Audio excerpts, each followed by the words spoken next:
Hi friends, good morning. Welcome to our channel. ఎలా ఉన్నారు? అందరూ బాగున్నారా? సో ఈ రోజు వీడియోలో మీతోటి నా మార్నింగ్ రొటీన్ షేర్ చేస్తాను. మార్నింగ్ టైంలో చేసిన రెసిపీస్ మీకు కూడా హెల్ప్ అవ్వచ్చు, బాగుంటాయి. సో ఆ రెసిపీస్తో పాటుగా ముందైతే నా వర్క్ రొటీన్ అంతా కిచెన్ పని అయిపోయింది కాబట్టి ఇక ఎక్కువగా చెమట పట్టే అవకాశం ఉండదు. సో నేను హ్యాపీగా డ్రెస్ చేంజ్ చేసుకుని వచ్చి మళ్ళీ మీతో కలుస్తాను. ఏంటంటే ఈ ఎండాకాలం మార్నింగ్ అర్లీ మార్నింగ్ బాత్ చేసుకున్నా కూడా వర్క్ కంఫర్ట్ కోసం నైటీన్లో ఉంటాను. అంతేగాని కొంతమంది అనుకుంటూ ఉంటారు, అంటే అక్క మార్నింగ్ స్నానం చేసి కదా వంట చేయాలని అడుగుతుంటారు. సో చేసిన తర్వాతే కంఫర్టబుల్గా ఉండడానికి ఇవి వేసుకొని ఆ తర్వాత డ్రెస్ చేంజ్ చేసుకుంటే మనకి వంట చేసేటప్పుడు పడే మరకలు అవి ఇవి కప్పుక్కున్న బట్టల మీద పడితే పాడైపోతాయి కదా. సో అందుకని స్టెయిన్ అవ్వకుండా ఇట్లా కేర్ తీసుకుంటాను. తర్వాత నార్మల్గా డ్రెస్ వేసుకుంటే వీడియోస్కైనా సాయంత్రం వరకు క్యారీ చేయడానికి ఈజీగా ఉంటుంది. సో అంతే. ఇప్పుడైతే నేను రెడీ అయ్యి వచ్చాక మీతో మాట్లాడతాను. మార్నింగ్ ఫ్రెష్ అయినా కూడా అండి, వంట పని అంతా అయిన తర్వాత ఫ్రెష్ అవుతాను. ఎందుకంటే మనం ఎంత రెడీ అయ్యి వెళ్ళినా కిచెన్లో పని చేసేటప్పుడు మొత్తం చెమట ఎక్కువ పట్టేస్తుంది కాబట్టి నేను చక్కగా వంట పని అయిపోయిన తర్వాత ఫ్రెష్గా రెడీ అవుతాను. ఆ తర్వాత మనకు కొద్దిగా ఎక్కువసేపు డే అంతా కూడా ఫ్రెష్గా ఉన్న ఫీలింగ్ ఉంటుంది. సో ఎటువంటి క్రీమ్స్ రాయనండి. ఇక్కడ సమ్మర్లో భలే చెమట వస్తుంది కాబట్టి ప్లెయిన్ పౌడర్ రాస్తాను. ఆ పౌడరే మెల్ట్ అయిపోకుండా గ్రీజీగా లేకుండా ఉంటాయి చాలు మనకి. కాకపోతే నాది డ్రై స్కిన్ కాబట్టి డైరెక్ట్గా పౌడర్ రాస్తే కొంచెం ఫేస్ అంతా అక్కడక్కడ ప్యాచీగా ఉంటుందని ముందు కొద్దిగా రోజ్ వాటర్తో తుడుచుకొని ఫేస్, ఆ తర్వాత నేను జస్ట్ ప్లెయిన్ పౌడర్ అయితే రాస్తాను. అంతే. ఇప్పుడు మీరు చూస్తారు కదా ఫేస్ ఎట్లా ఉందో. కాకపోతే ఇక ఐబ్రోస్ ఒక్కటి సరిగ్గా ఫిల్లింగ్గా ఉండవు కాబట్టి అదొక్కటి అప్లై చేసి కొంచెం లిప్ బామ్ పెట్టుకొని ఇంకా జస్ట్ హెయిర్ కోమ్ చేసుకుంటాను అంతే. అండ్ మీలో చాలామంది హెయిర్ పఫ్ ఎట్లా పెట్టుకుంటున్నారో చూపించండి అన్నారు కదా. సో మీరు చాలాసార్లు అడిగారు కాబట్టి ఇవాళ వీడియోలో చూపిస్తానులేండి. హెయిర్ కోమ్ చేసుకోవడానికి ఇప్పుడు మీకు చూపించాను చూడండి చేతిలో, అదొక చిన్న టూల్ కావాలి. ఇది హెయిర్ టూల్స్ అమ్మే షాపులో దొరుకుతుంది. అది పెట్టుకుంటే మనకి ఈజీగా మంచి షేప్ అనేది వస్తుంది తల మీద పెట్టుకున్నప్పుడు. దానికంటే ముందు నేను యూస్ చేసేది ఏంటంటే నమియా బ్రాండ్ వాళ్ళది బాడీ పర్ఫ్యూమ్ వాడుతున్నాను. ఇదేంటంటే మన బాడీ మీద ఎక్కడైనా సరే మనం అప్లై చేసుకోవచ్చు. ఎటువంటి కెమికల్స్, పారాబెన్స్ ఉండవు కాబట్టి 100% కెమికల్ ఫ్రీ, ఎటువంటి ప్రాబ్లం లేదు. చక్కగా అప్లై చేసుకోవచ్చు, మంచి స్మెల్ వస్తుంది. నేను ఇక్కడ యూస్ చేస్తుంది వచ్చేసి ఫాసిల్ గులాబ్. ఇది నా ఫేవరెట్ పర్ఫ్యూమ్ అనమాట. ఇంకా దీంట్లో అదర్ 2 ఫ్లేవర్స్ కూడా ఉంటాయి. సో అవి కాకుండా ఇందులో మెయిన్గా ఇది ఎక్కువ వాడతాను నేను. అండ్ ఇదేంటంటే మనకి చెమట వల్ల ఇరిటేషన్, డార్కనింగ్ అవ్వకుండా దీన్ని అప్లై చేసుకోవచ్చు. అండర్ ఆర్మ్స్లో కానీ, థైస్ కానీ, జెనిటల్ ఏరియాస్లో ఎక్కువగా స్వెట్ పట్టే దగ్గర మీరు ఇంటిమేట్ ఏరియాస్లో కూడా ఈ పర్ఫ్యూమ్ అనేది అప్లై చేసుకోవచ్చు అండి. ఈజీగా క్యారీ చేయొచ్చు, చిన్నదే కదా. సో వీటి లింక్స్ నేను డిస్క్రిప్షన్లో ఇస్తాను, కావాలంటే చెక్ చేయండి. అండ్ ఇప్పుడైతే మీరు అడిగేటటువంటి పఫ్ ఎట్లా పెట్టుకోవాలో చూపిస్తాను. ఏం లేదండి, ముందు మనం హెయిర్ అంతా చిక్కు తీసుకున్న తర్వాత పాపిట్లాగా ముందు ఫ్రంట్ కొంచెం ఒక 2 ఇంచులంతా ఫ్రంట్ లాగా తీసుకొని, ఇప్పుడు నేను చూపించింది మీరు అది మనకి చిన్న చిన్న ముళ్ళులాగా అంటే గ్రిప్ ఉండేలాగా ఉంటుందన్నమాట. సో అది పెట్టేస్తే ఇక కదలదు. తర్వాత మన ఫ్రంట్ ఏరియా హెయిర్ ఏదైతే మనం ముందుకు అనుకున్నామో దాన్ని జస్ట్ ఇట్లా వెనకనేసి ఏదైనా ఒక చిన్న క్లచ్తో, అదే క్లిప్స్లు ఉంటాయి కదా, వాటితోటి ఫిక్స్ చేసేసుకోవడమే. సో ఇంకా అది కదలదు. ఇంకా మిగతా హెయిర్ని మీకు నచ్చినట్టుగా లీవ్ చేసుకోవచ్చు, లేదంటే మీరు అల్లుకోవాలంటే అల్లుకోవచ్చు. ఏ హెయిర్ స్టైల్ అయినా పెట్టుకోవచ్చు. ఫ్రంట్ మాత్రం ఇట్లా మంచిగా ఎత్తుగా పఫ్గా వస్తుంది. చాలా చాలా ఈజీ. అది త్వరగా కదలదు, పడిపోదండి. మీకు డే అంతా ఉంచుకున్నా కూడా జుట్టు ఎటు చెదిరిపోకుండా చాలా బాగుంటుంది. సో హెయిర్ కొంచెం పల్చగా ఉండి అంతగా హెయిర్ స్టైల్ వేసుకోవడం కుదరని వాళ్ళు ఇది చక్కగా యూస్ చేసుకోవచ్చు. రీసెంట్గా నేను తెప్పించుకున్నాను, ఇది హెయిర్ టూల్స్లో వచ్చిందనమాట. ఇంకా మిగతాయి కూడా ఉన్నాయి కానీ ట్రై చేయలేదు. అవి కూడా ట్రై చేసినప్పుడు డెఫినెట్గా మీతో షేర్ చేస్తాను. అంతే. ఇంకైతే ఇలాగా నా మార్నింగ్ రొటీన్ కిచెన్లో అది అయిపోయాక ఇలా సింపుల్గా రెడీ అయ్యి అప్పుడు ఇక నా పని చూసుకోవడం కానీ రెస్ట్ తీసుకోవడం కానీ చేస్తుంటాను. అండ్ ఇది వచ్చేసి నిన్న మనకి శ్రీరామనవమి కదా. సో ఈ డ్రెస్ నేను ఇంతకుముందు తీసుకున్నది అమెజాన్లో ఉంటే, సరే సింపుల్గా ఉంది, క్విక్గా అంటే పనులు చేసుకోవడానికి కంఫర్టబుల్గా ఉంటుందని ఇది వేసుకున్నాను. అండ్ స్మాల్గా నేను చేసుకున్న ఇంట్లో డెకరేషన్ గుమ్మాల దగ్గరది మీకు చూపిస్తాను చూడండి. తర్వాత మార్నింగ్ రొటీన్ కంటిన్యూ చేద్దాం.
సో అదండి, చూసారు కదా ఈరోజు మార్నింగ్ రొటీన్ నేను చేసింది వచ్చేసి చపాతీ చేశాను. బట్ యాక్చువల్గా ఈ చపాతీలు నా కోసం చేసుకున్నవి. నేను బ్రేక్ఫాస్ట్లో చేసింది వేరేది ఉంది, అది పిండే అయిపోయింది.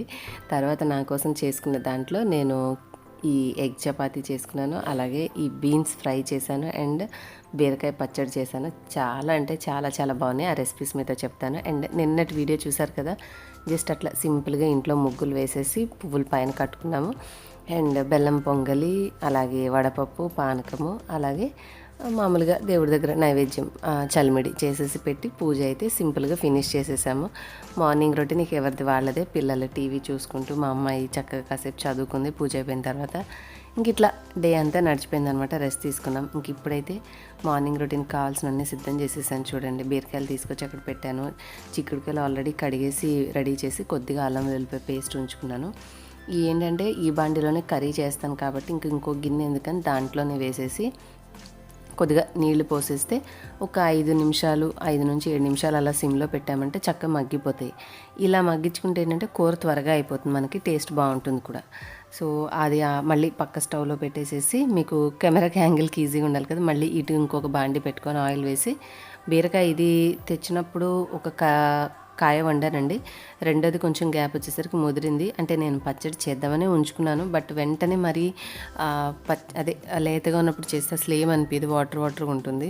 సో 2 రోజులు అలా పక్కన పెట్టేసేసిన తర్వాత ఇవాళ కట్ చేస్తున్నాను. చాలా చాలా బాగుంటుంది. బీరకాయ చట్నీ కూడా అన్నంలోకి చాలా కమ్మగా ఉంటుంది. సో ఎటువంటి టమాటాలు అవి ఏం వేయను, డైరెక్ట్గా ఒట్టి బీరకాయలతోనే చేస్తాను. ఇక్కడ వేసిన పచ్చిమిరపకాయలు మగ్గిన తర్వాత కొంచెం పసుపు వేసుకొని కలుపుకోవాలి. ఇప్పుడు మనం బీరకాయ వేస్తాం కాబట్టి ఆ కలర్ అంతా కూడా బీరకాయ ముక్కలు చక్కగా పడుతుంది నూనెలో వేసుకున్నాక. సో ఇట్లాగంటే ఒకసారి అన్ని ముక్కలకు ఆయిల్ అనేది పట్టేస్తుంది. కొంచెం ముదిరింది కాబట్టి మనకి మగ్గిన వెంటనే నీరు అనేది ఏం రాదు, దీంట్లో మాడిపోతుంది కాబట్టి కొద్దిగా వాటర్, ఒక పావు గ్లాస్ నీళ్లు కొంచెం కొద్దిగా అడుగును పోసేసి మనం మూత పెట్టేసుకుంటే చక్కగా వేరే పని చేసుకునే లోపల ఇవి మగ్గుతాయి అన్నమాట. సో అన్నీ కూడా బాగా పసుపు కోటింగ్ పట్టేలా పట్టించేసాను. ఫైనల్గా కొంచెం వాటర్ చూసారు కదా, ఇంత వేసేసి సిమ్లో పెట్టేసి మూత పెట్టేసి పక్కన ఇంకొక పొయ్యి మీద పెట్టేసేయండి. అంటే నాకు 4 బర్నర్ కాబట్టి ఉదయం పూట చాలా బాగా హెల్ప్ అవుతుంది 4 బర్నర్ స్టవ్. సో చూసారు కదా, కొంచెం సేపటికి ఇట్లా మగ్గుతుంది. అండ్ దీని మీద నేను ఒక నిమ్మ చెక్క అంత చింతపండు కూడా పెట్టాను. చింతపండు వల్లే మంచి ఫ్లేవర్ వస్తుంది. మన బీన్స్ కూడా ఉడికిపోయాయి ఈ పని చేసుకునే లోపల. అవి తీసేసి ఒక ప్లేట్లో పెట్టాను. పెట్టిన తర్వాత బాండీ కొంచెం కడిగేసేసి తుడిచేసేసాను, అయిపోయింది. ఇంక ఇప్పుడు కూర చేసేసేద్దాం ఫాస్ట్గా. కాస్త ఆయిల్, మనం కూర ముక్కలు ఎన్నైతే ఉన్నాయో చూసుకుని వేసేసుకొని తాలింపు దినుసులు వేసేసుకోవాలి. ఆవాలు, జీలకర్ర, మినపప్పు ఇవి వేసిన తర్వాత ఉల్లిపాయ ముక్కలు కట్ చేశాను. అలాగే కొంచెం చిన్న పచ్చిమిర్చి అండ్ కరివేపాకు ఇవన్నీ వేసేసి ఇట్లా మిక్స్ చేసేయండి.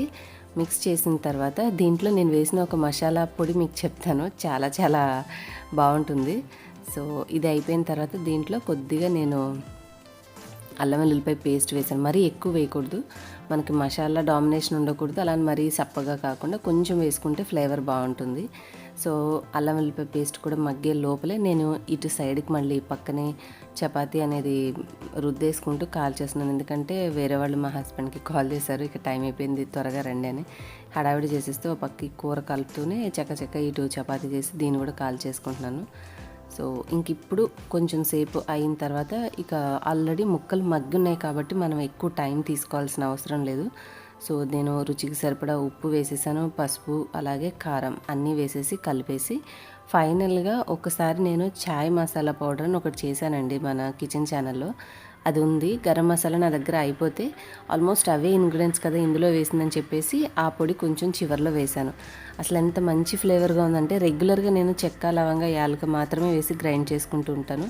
కానీ ఈ పౌడర్ వేసుకుంటే ఎంత మంచి ఫ్లేవర్ వచ్చిందంటే అసలు మసాలా కూర వేరే లెవెల్ ఉందనమాట. మీకు కావాలంటే నేను ఆ చాయ్ పొడిది ఖచ్చితంగా కుదిరితే డిస్క్రిప్షన్లో లింక్ ఇస్తాను, చూడండి.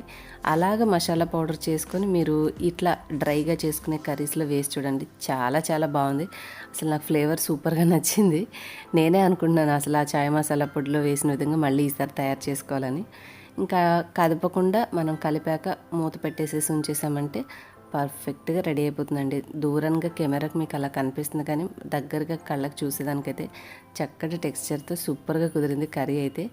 అండ్ ఈ హడావిడిలో నేను కెమెరా ఇక పక్కకు పెట్టేసి టైం అయిపోయిందని దడదల్లా అడిచేసారు మా వారు. గబగబా బీరకాయ పచ్చడి ఫస్ట్ గ్రైండ్ చేసేసి తర్వాత ఇంకొంచెం చట్నీ మిక్సీలో ఉంచేసి కళ్ళుప్పు జీలకర్ర కొన్ని వెల్లుల్లి రెబ్బలు వేసేసి గ్రైండ్ చేసి మొత్తం మిక్స్ చేసేసాను అనమాట. ఫైనల్ అవుట్పుట్ అయితే సూపర్ టేస్ట్, చాలా బాగా కుదిరింది. డెఫినెట్గా ఈరోజు నేను చూపించిన 2 రెసిపీస్ ట్రై చేయండి, చాలా బాగా నచ్చుతాయి మీకు. సో అంతేనండి ఇవాళ సింపుల్ వ్లాగ్. హోప్ మీ అందరికీ నచ్చింది అనుకుంటున్నాను. నచ్చితే వీడియోని లైక్ చేయండి, షేర్ చేయండి, అలాగే కొత్త వాళ్ళైతే సబ్స్క్రైబ్ చేసుకోండి.